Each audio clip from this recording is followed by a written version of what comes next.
Now we will see what is dome and how to use dome command in 3D models. So dome command not looking here. So just go to insert, feature and select dome. See, it is here. All the commands are here: fillet, chamfer, draft, shell, anything you can select it from here. So we will select dome. Now a window pop up and it is asking the face where you want to create a dome. So let's select this face. We selected this face. Now it is the distance whatever you want, 20 mm. See, okay. See, a dome created in top face. Edit it.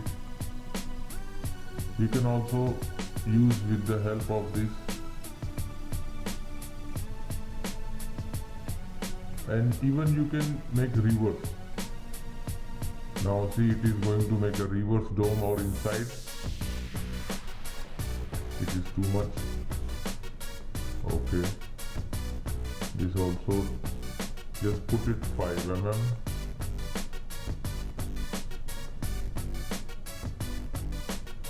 I think this is maybe due to the wall thickness or something, it is not accepting. See, it is little inside.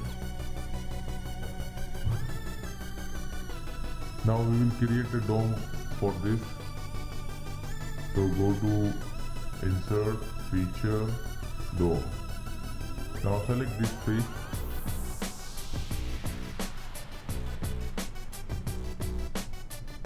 Sometimes it takes time.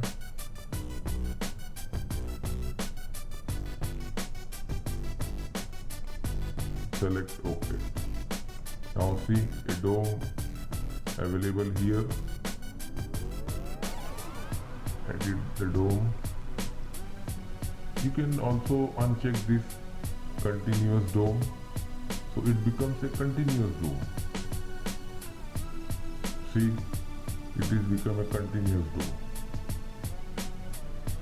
So this is the dome command, very useful to create a model in SolidWorks.